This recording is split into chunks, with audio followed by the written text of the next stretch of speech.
Hey guys, it's me, Tommy, and I'm back again with another video. In this video, I'm going to show you guys how I revamped my Kinky curly sew-in to give you these big, beautiful curls.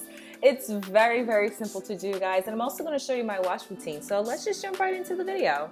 So right here, I'm going to show you the products I'm going to be using for my hair. It's going to be the Kinky apple cider vinegar root rinse, as well as the cleansing cream, shampoo, and the As I Am coconut wash. This video is 100% not sponsored. I purchased all of these products with my own hard-earned money. Oh, and let's not forget my favorite Aussie Moist. And I'm just proving to you guys how much it costs. So you can actually pick up these Kinky products at your local Target. I don't know if they had the apple cider vinegar rinse in Walmart, but I got it at Target, as well as the As I Am coconut wash, which should be in the ethnic section. And let's go ahead and start washing my hair. So obviously the first thing you do is wet your hair, and I'm gonna make sure that I also wet my braids underneath because I really need to wash my hair. I've had this sew-in for about 2 weeks in this video, so it's about time for me to wash it. So let's first start off with the apple cider root rinse. I love this product because it has a nice mint tingly feeling to it. It's just like a minty feel to it. It doesn't smell like apple cider vinegar. It actually has a great smell to it. I've been trying this product out for about 2 months now, and I really, really love it. I definitely use it in my natural hair routine.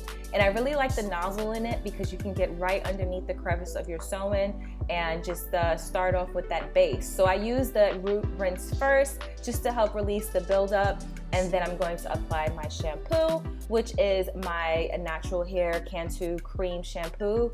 Love this shampoo because it's sulfate free, and I love how it lathers so well. So I just use a little strip on my finger, I rub it together, and then I'm going to go track by track, row by row, and apply the shampoo to my braids underneath on my sew-in, and then just rubbing it in. So as you can see, I did that first row. Next, I'm going to add more shampoo to my finger. And you don't need much. You just put about 1 inch on your hand, rub it together with your fingers, and apply it to the base of your braids to help cleanse that even more. And then after doing that to your entire hair, then I'm also going to apply it to the front of my head as well, where my leave out is and my edges. And look at this, it already gathers up. I really love this this shampoo. I actually use this shampoo on my natural hair about once a month to get all the buildup out, but other than that, I usually co-wash my natural hair.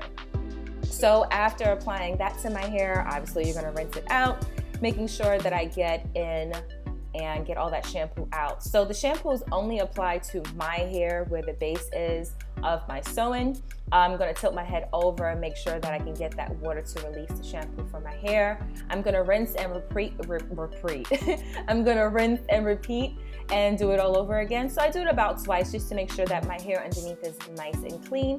And then what I'm gonna do now is I'm going to wash the actual sew-in. So I'm gonna use my As I Am coconut co-wash to my hair. I really love this product on my natural hair as well, so why not work it on my Kinky curly extensions? So I'm gonna use that to help cleanse my hair while I finger detangle. If you guys are not familiar with Kinky curly sew-ins, they can actually tangle up a lot. So I like co-washing my extensions rather than using a shampoo because it helps with the slippage and it helps with detangling.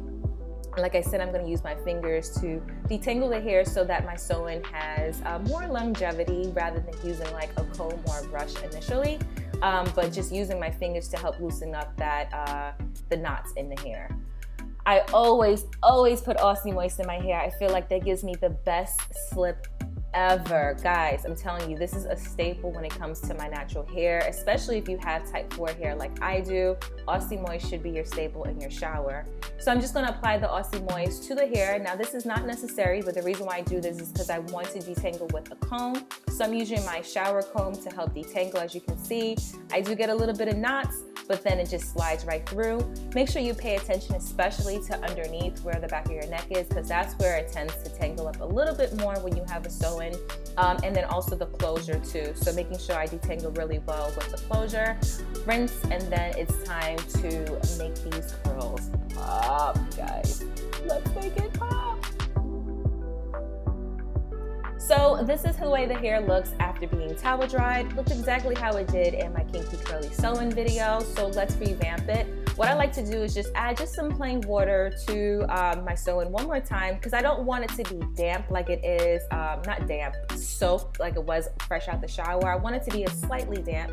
So I'm just gonna use a spray bottle with some water in it, and then I'm gonna take the magic, the Demon brush. So I'm gonna take the Demon brush and I'm just gonna go ahead and just brush through my hair. And this is the reason why I wanted to pre-detangle my hair in the shower, so that this process is really easy and smooth. And as you can see, as I'm using the Demon brush in my hair, the curl pattern is definitely changing. You're getting more of a curl than a wave, and the curls are a little bit looser. Look at that. So pretty compared to the other side, which is just like blah. You just see so much volume. It's just, oh, so gorgeous. And then I'm gonna take my diffuser. I actually got this blow dryer with a diffuser at Target. You can get it at Walmart too. It's Conair. It's the purple one. Not the purple one, that's clearly orange. It's the orange one, and it comes with a set with the 2 diffusers, or maybe one diffuser. So anyway, I'm gonna do the same thing to the other side, using my Demon brush to just help bring those curls out. Oh my gosh, guys, you need a Demon brush in your life. And then diffuse my hair. Now, the trick with diffusing your hair to give it a lot of volume, those who actually like to use a diffuser in your hair knows that the trick is to turn your hair upside down and use a diffuser. When you have a sew-in, diffusers really help because it helps you get into the roots of your hair, the base of your sew-in, to help dry your braids so you don't get that moldy smell to it. So definitely use that diffuser to help dry underneath your braids, which I didn't really show you guys, but I did do that. And then I also live in Southwest Florida, so it's always hot. So my hair dries naturally underneath once I step outside. But yeah, so go ahead and use the diffuser to dry the roots of your hair and also to dry the hair itself. And look at it already.